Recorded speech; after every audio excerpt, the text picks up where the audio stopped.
मिलन मंडळ वर्धमान नगर नागपूरच्या वतीने दादांच्या आदेशाप्रमाणे आज माझ्या मांडव या ठिकाणी प्रदीप मोहिते यांच्या निवासस्थानी नवरा संस्कार पार पडला। त्या निमित्ताने या ठिकाणी भगवंताची चर्चा बैठक आयोजित करण्यात आलेली आहे। या चर्चा बैठकीमध्ये सृष्टीचे उन्नत करता भगवान बाबा हनुमान उपस्थित आहेत। यांना प्रणाम। त्याचप्रमाणे मानव धर्माचे संस्थापक आम्हा सर्व सर्वांचे सद्गुरू महादेव बाबा जंबूजी सुद्धा या ठिकाणी प्रामुख्याने उपस्थित आहेत। यांना सुद्धा माझा प्रणाम। मानव धर्म वाचण्यासाठी बाबांच्या खंडाला वाढवण्याचा प्रयत्न करणाऱ्या आमच्या मातोश्री वाराणसीहून दिल्लीला या सुद्धा या ठिकाणी प्रामुख्याने उपस्थित आहेत। यांना सुद्धा माझा प्रणाम। आज यांच्या अध्यक्षतेखाली या ठिकाणी चर्चा बैठक होणार आहे। असे खापा कमिटीचे मार्गदर्शक आणि मंडळाचे माझे संचालक माननीय दादासाहेब प्रकल्प या ठिकाणी प्रामुख्याने उपस्थित आहेत। यांना माझा नमस्कार। त्याचप्रमाणे ज्यांच्या नेतृत्वामध्ये या कार्यक्रमाचे या ठिकाणी आयोजन करण्यात आले आहे असे या गावचे या परिसरातील मार्गदर्शक माननीय सुभाष प्रामुख्याने उपस्थित आहेत। यांना सुद्धा माझा नमस्कार। ज्यांनी मंडळाचं मार्गदर्शन या ठिकाणी केलं असे काटेगावचे परिसरातील मार्गदर्शक माननीय सौरभ करत प्रामुख्याने उपस्थित आहेत। यांना सुद्धा माझा नमस्कार। त्याचप्रमाणे या ठिकाणी उपस्थित असलेले मुन्नी कोटा तिथून आलेले माननीय नावेजी, त्याचप्रमाणे मुक्तेजी, आपले बांडेकर गाजी, समृद्धजी, आमचे मेहरभाऊ गणपतीजी, चौधरी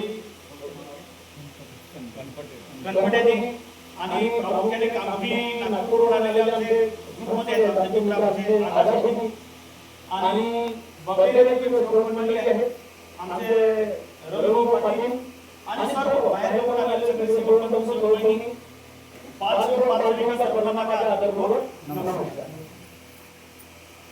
मित्रांनो, या ठिकाणी खूप सुंदर मार्गदर्शन झालेले आहे आणि अनुभव सुद्धा खूप सुंदर झालेले आहे। आपण ऐकतो किती आणि त्याला आपल्या शरीरामध्ये किती ग्रहण करतो आणि विचार किती त्याला प्रकट करतो हा आपल्यावर अवलंबून आहे। कारण जेव्हा आपण ऐकतो तेव्हा अनेक सेवक असे मिळतात, आम्हाला विचारतात की सांगतात तुम्ही माईकवर खूप मोठे मोठे अनुभव सांगतात, पण खरंच असं होते का? आणि मग होते तर माझा एवढासा दुःख आहे, मग भगवंत ऐकत का आहे ना? असं अनेक लोक विचारतात। पण प्रश्न असा आहे तुम्ही ऐकता किती आणि त्याला आचरणात किती आहे? कारण मी सेवक आहोत सगळे, तुम्ही इथं बसलेले सगळे सेवक आहात। तुम्हालाही तत्वशब्द नियम मिळालेले आहेत, विनंती मिळाले, मलाही सुद्धा तेच मिळालेले, मार्गदर्शकांना सुद्धा तेच मिळालेले आहे। एखादा संचालक असेल, अध्यक्ष असेल, मंडळाचा उपाध्यक्ष असेल, कोषाध्यक्ष असेल, सचिव असेल, सगळ्यांना बाबांनी सारखंच दिलेलं आहे। पण मग सगळ्यांचं जे दुःख आहे ते कमी जास्त प्रमाणामध्ये का एकसारखं का नाही आहे?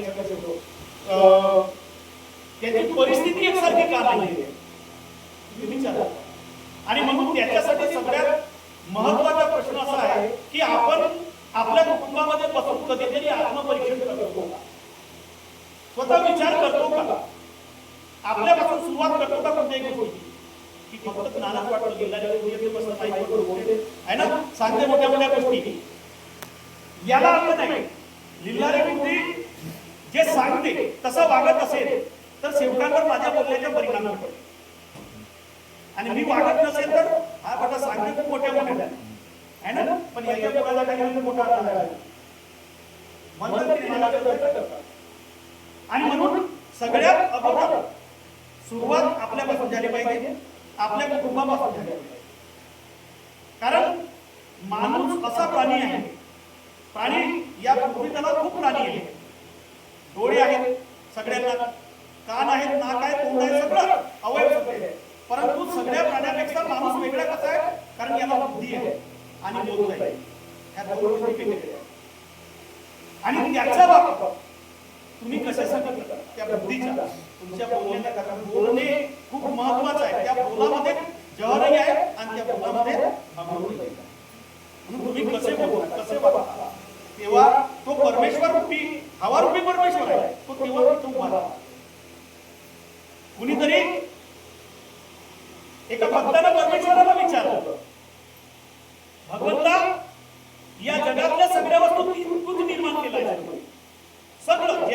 तुझं मी नाव केले, नदी असेल, समुद्र असेल, झाड असेल, फुल असेल, फुल असेल, सगळं मानव असेल, प्राणी असेल, पशु पक्षी सगळे तूच तयार केले. पण अशी कोणती वस्तू आहे की ती वस्तू तू मला सांग, तू निर्माण नाही केला, ती वस्तू मी तुला अर्पण करू शकतो.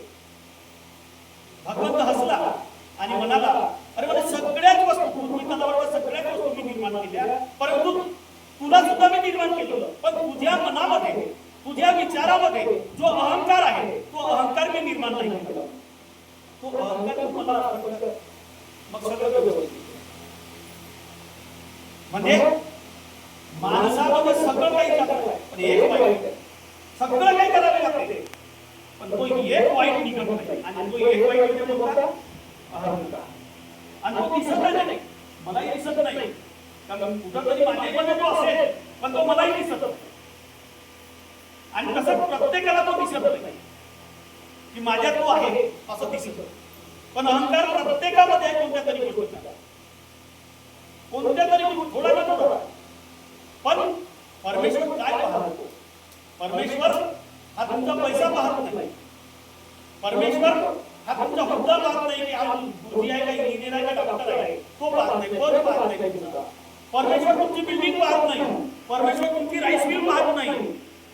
परमेश्वर काय पाहतो? तुमचे कर्म पाहतो. हे एखाद्या किती सोनाराने तो पाहणार नाही.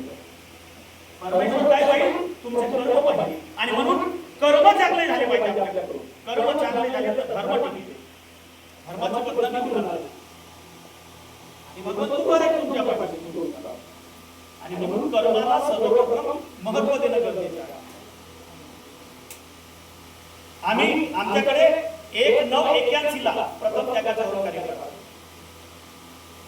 आणि त्यावेळेस मी 4थ्या वर्गात होतो. माझ्या घराच्या समोर त्याच्याही आणि त्याच्यानंतर सुद्धा बाबांच्या पासात होते.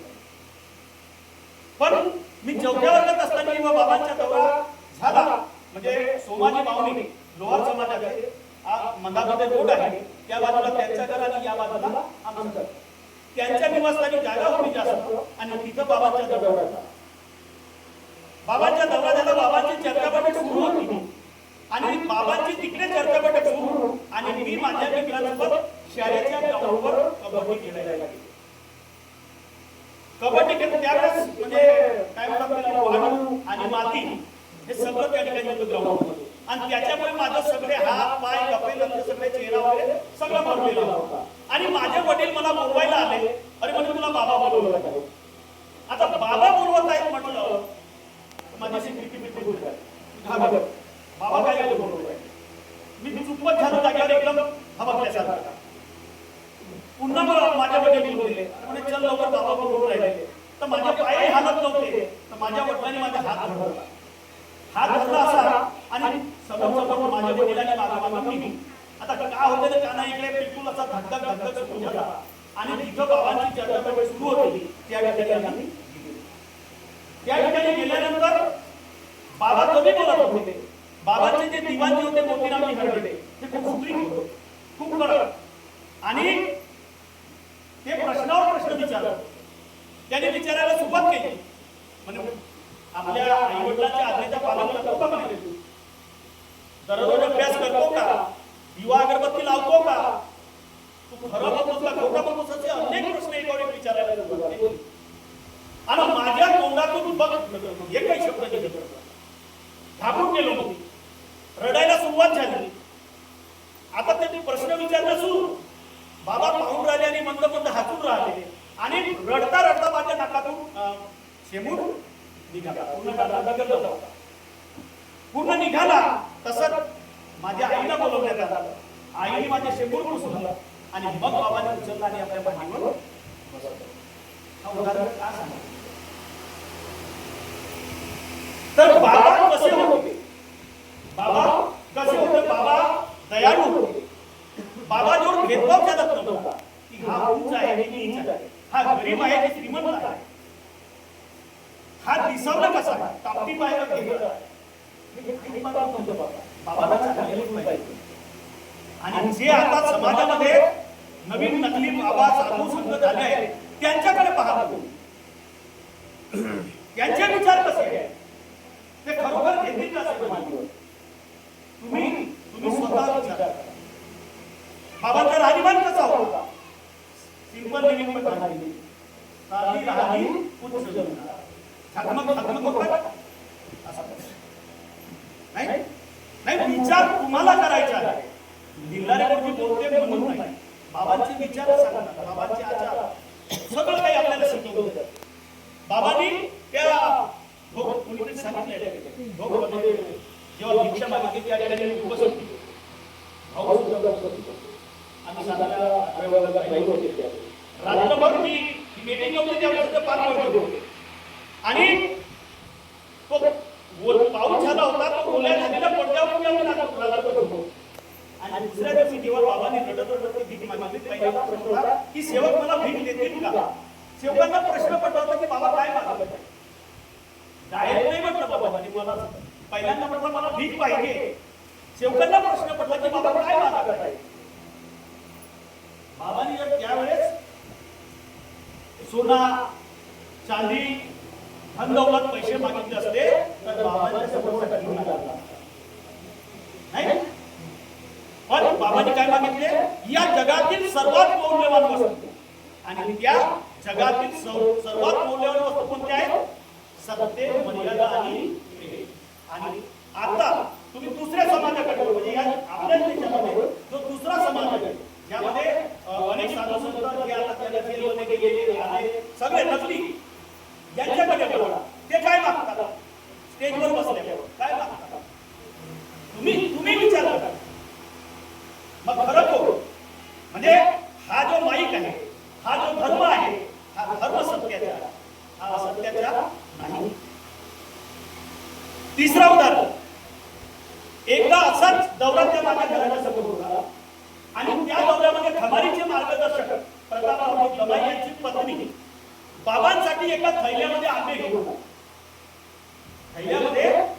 आली आणि बाबा समोर गेली. बाबा हे आंबे आहेत तुमच्यासाठी घ्या. बाबाला बोलले, बाई म्हणे किती आहे त्याच्यामध्ये? माहित नाही बाबा म्हणे. इथं सेवक किती आहेत म्हणे? बाबांनी म्हटलं इथं सेवक किती आहेत? माहित नाही बाबा. मग आंबे 25-30, सेवक 200-300 उरतील का म्हणे? मी खाईन, सेवक बघतील, बरोबर नाही. काय म्हणतात बाबा? हे बरोबर नाही सर. मी खाईन, माझे सेवक बघतील, हे योग्य नाही. जर द्यायचं आहे तर सगळ्यांना सारखं द्यायचं, नाहीतर कुणाला द्यायचं नाही. हे घेऊन जा बाई म्हणे. दुसरा त्याच वेळेस बाबा बोलले आणि बाई म्हणे मी जर हे आता घेतलं ना म्हणे, हे जर तुझ्याकडून मी आता घेतलं तर दुसऱ्या वेळेस म्हणे एखादी दुसरी सेवक म्हणे माझ्यासाठी वांगे आणल म्हणे, कोणी संत्रा आणल म्हणे, कोणी केळा आणल म्हणे. मग माझ्याकडे असा ढीक लागला म्हणे, मला दुकान लावा लागेल म्हणे विकाऊ शकत. बरोबर आहे. म्हणजे बाबा आम्हाला काय कृतीतून आपल्या आचरणातून बाबा शिकवून गेले, पण आम्ही शिकलो नाही. बाबा बोलले की मी सेवकांना 40 वर्ष शिकवतो. मी सेवकांना 40 वर्ष शिकवलो, पण मी शिकवण्याचा प्रयत्न केला परंतु सेवक शिकले नाही. आता बाबा शिकले नाही तर आम्ही कोण मी तुम्हाला शिकवू शकतो. आम्ही काय करू शकतो? फक्त आपले विचार तुमच्यापर्यंत पोहोचवू शकतो. आणि म्हणून प्रत्येकाने स्वतःचं आत्मपरीक्षण करणं गरजेचं आहे. हा खरा का तो खरा? आम्ही असंच राहतो, धुऱ्यावर इकडे बी आणि इकडे. सत्य काय आहे तो मला माहिती नाही. फक्त आम्ही पाहतो चौधरी भाऊ चांगला आहे, तो नाही सांगितलं. अरे सत्य कुठं आहे? सत्याला विकले का तुम्ही? मार्गात कोणासाठी आले? आम्ही आपला जो वेळ आहे, पौर्णिमेचा वेळ आहे आपला, तो दुसऱ्याच्या निंदा, नाराजगी, दुसऱ्याचा वाईट करण्यामध्ये खर्च करत आहोत. आपल्यासाठी खर्च करत नाही. एका ठिकाणी यमराज आले. एका व्यक्तीला नेण्यासाठी यमराज आले आणि आल्यानंतर त्याला तहान लागली. त्याने त्या व्यक्तीला पाणी मागितले. त्या व्यक्तीने त्याला गिलासभर पाणी पाजलं. त्यानं पाणी पिलं आणि पाणी पिल्यानंतर तो यमराज बोलला, अरे मला खरं मी तुला नेण्यासाठी आलो होतो, तुझे आयुष्य संपले होते, मी तुला नेण्यासाठी आलो होतो, परंतु तू मला एक गिलास पाणी दिलं, माझी ताण भागवला, म्हणून तुला जे काही मी तुला एक डायरी देतो, तुला जे काही त्याच्यावर लिहायचं असेल ते लिही आणि तू जे काही लिहिशील तेच सत्य होईल, तेच खरं होईल. तू लिही, तुला जे लिहायचं ते लिही, तू जे लिहिशील ते सत्य होईल.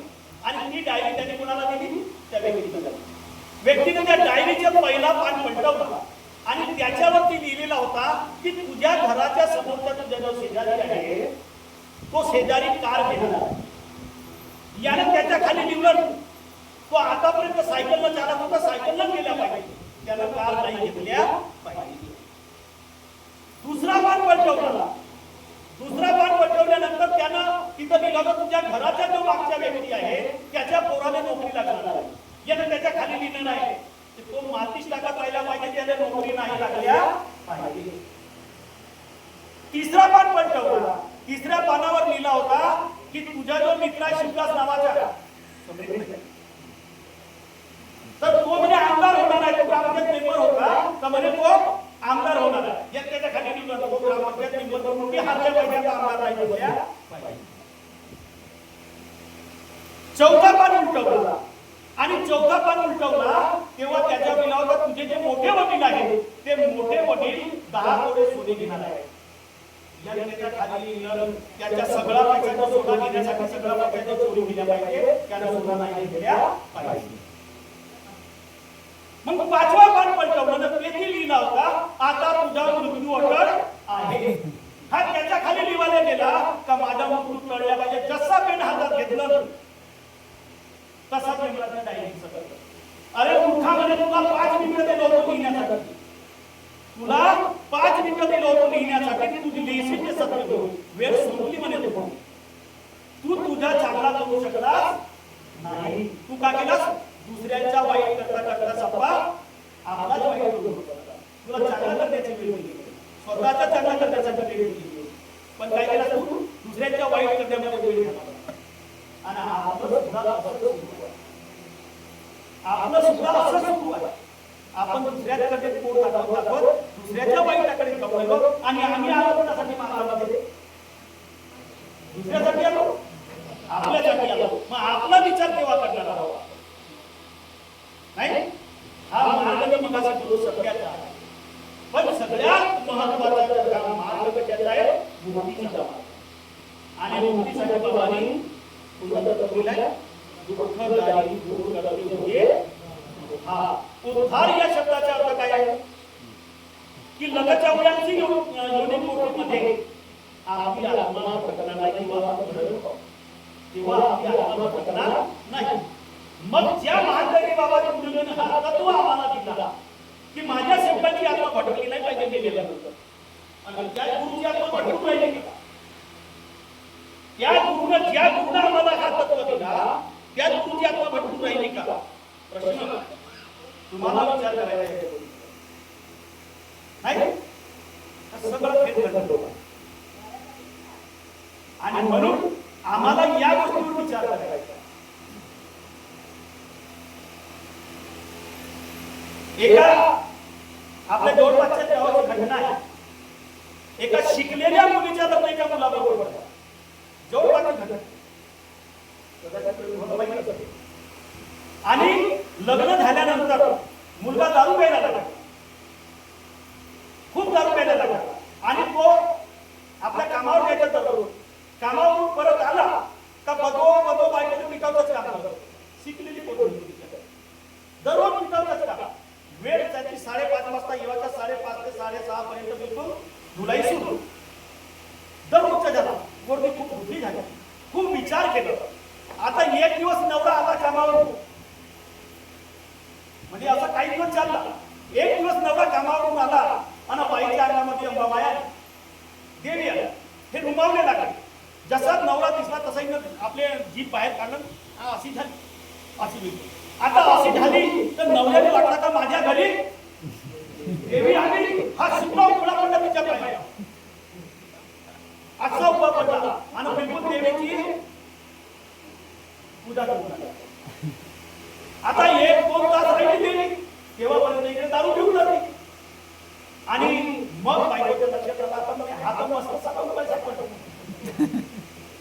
नाही उपाय मस्त सापडला होता. आणि मग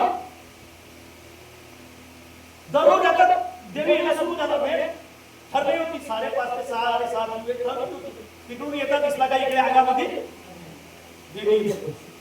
आता मग देवी आली गावातले लोक पहिले आजूबाजूचे, मग गावातले, मग आता आजूबाजूच्या गावातले लोक देवीच्या दर्शनासाठी येऊ लागले. आता त्याला पैसे बी येऊ लागले, दर्शनासाठी येऊ लागले. तर फुकट येतील का? पैसे घेतले जबाब देतील का? कोणी फळं आणते, कोणी कपडे आणते, कोणी पैसे आणते. चढव नसू आणि मग इकडे पोट भरणं सुरू. आणि मग ही घटना मी समितीचा सदस्य आहे. आमचे अध्यक्ष भंडारा याचे कॅन्टीन कामं. तर मी त्यातला सदस्य आहे. आता ती आमच्या निवडणूक समितीमध्ये ही घटना आली तेव्हा मग आमचे लोक, त्या आमच्या संघटन समितीचे लोक त्यांच्या घरी पोहोचले. कोणत्या नेमक्या त्याच वेळेस ज्या वेळेस देवी दिवसभर देवी येतच नाही, म्हणून ज्या वेळेस देवी अंगामध्ये येते त्यावेळेस आम्ही तिथं पोहोचलो. आता तिथं पोहोचल्यानंतर देवी आली. 5:30 वाजले, 6 वाजले, 6:30 वाजले, देवी आलीच नाही. 7 वाजले, देवी आलीच नाही. 7:30 वाजले, 8 वाजले, काही देवी वाचायला नाही. मग त्या बाईने आज देवी नाही आली तर का कारण आहे माहित नाही. म्हणजे काही मला झुंजूना वगैरे काही नाही लागत नाही म्हणजे. आता बाईने तिचा नवराही आला, त्याला विचारण्यात आलं दररोज येते म्हणे. आता मी तिच्या नाटकामध्ये वेळही सोडून आलो म्हणे. तिचा नवरा तिच्या कारणाने वेळही सोडून म्हणे. आलो का मी तापूर होतो का तिला तो म्हणे. मी तो आपण एक झालं नवराही सुधारला होता. आता बाईने खरं खरं सांग, कारण भीड खूप कमी आहे, लोकांची भीड नसते. याच वेळेस आखत लावणारे किंवा तिला काही मागणारे जे आहे ते सगळे लोक जमा होतात. तर ते सगळ्या लोकांचे जमा झाले होते. बाईने खरं खरं सांग गोष्ट काय, देवी आली जाऊ नाही, नाही म्हणजे तुला पोलीस स्टेशन मध्ये बांधून देऊ म्हणे. बाई हळूहळू बोलली म्हणे काय म्हणजे म्हणे लग्न खूप हौसेनं केला म्हणजे चांगला पोट काय म्हणून. पण म्हणे दारू पिऊन येवाच्यानं दररोज बघो मारा. तर एक दिवस आता मला माहिती होता म्हणे का आता हा आला तर आता काय म्हणजे धोडल्याशिवाय घेणार नाही. मी रागामध्ये बिलकुल डोळे मोठे करून जीभ बाहेर करून असं झालो म्हणे. याले वाटला म्हणे देवी होय. हा उघडा पडला म्हणे माझ्यासमोर. म्हणजे उपाय सापडला म्हणे. मार टाळावता कसा. आता मग दुसऱ्या दिवशी पासून लोक एवढ्याला पैसे चढवून राहिले, पैसे भेटून राहिले. बाईने आजपासून असे करशील का? नाही म्हणे. आता लोकांना सांग म्हणे की माझ्या हातात काही येत नाही. हा मार्ग मी सांगितला ना मुलीचा, हा भटकवण्याचा मार्ग नाही. या ठिकाणी वेळ कमी आहे आणि म्हणून आपण सगळ्यांनी स्वतःपासून या मार्गाचे विचार, सत्य, मर्यादा आणि प्रेम. दुसरी गोष्ट आपण मेघदूतमध्ये म्हणतो बाबांचे आदेश, सत्य, मर्यादा, प्रेम, 4 तत्व, 3 शब्द आणि पालन. सायंकाळी म्हणतो बाबांचे आदेशाचे वेळोवेळी पालन कर. दोन्ही वेळेस म्हणतात. मग बाबांचे आदेश कोणते आणि बाबांचा आदेश कोणत्या मंडळाला आहे? येथे मी देव आहे आणि तेथे मी देव आहे. याही मंडळात बाबा आहे ना त्याही मंडळात बाबा आहे असं आपण म्हणतो. बरोबर आहे. आणि नसता जर देव नसता तर मग दुःख दूर काऊन होते. त्याही मंडळात दुःख दूर काऊन होते असे प्रसंग म्हणाला. बरोबर. या मार्गाला भगवंत खुला ओपन आहे. ज्यानं तन्मन धनानं त्याला बोलवलं त्याने पण पूर्ण समाधान मिळणार ही गोष्ट लक्षात ठेवून. जो कोणी दुसऱ्या मंडळामध्ये असेल मला त्यांच्याकडे बोलायचे पण त्याने स्वतःचा आत्मपरीक्षण करावं. हे सत्य आहे का सत्य आहे त्याने विचार करावा. दुःख दूर होईल परंतु पूर्ण समाधानी मिळणार नाही. असे अनेक अनुभव आहेत. पूर्ण समाधानासाठी तुम्हाला बाबांच्या आदेशाचे वेळोवेळी पालन करावे लागेल. आणि बाबांचा आदेश कोणाला आहे? माझ्यानंतर मंडळ. कोणता? परमपूज्य परमात्मा सेवक मंडळ वर्धमान मंडळ वर्धमान नगर नागपूर याला बाबांच्या आदेशाला आणि त्याच्या व्यतिरिक्त तुमचे कार्य असतील तर तुम्ही सेवका कोणाची आहात तुम्ही विचारा आणि मग तुम्ही म्हणता की आम्हाला तिथे यायला लागते तुम्ही स्वतः विचार करा तुमचे दुःख तात्पुरते दूर झाले आहेत तुम्हाला जीवनामध्ये पूर्णपणे समाधान लाभलेली नाही कारण तुम्ही बाबाचे पूर्ण सेवक झालेले नाही आहात याचा विचार तुम्हाला करायचा या प्रसंगी एवढं बोलतो आपण सगळे बाबांच्या आदेशाचे पालन करा बाबांच्या सत्य मर्यादा प्रेमाने चालणारे खरे सेवक व्हा अशी अपेक्षा बाळगतो आणि आपल्या शब्दाला इज्जत मिळवतो सर्वांना माझ्या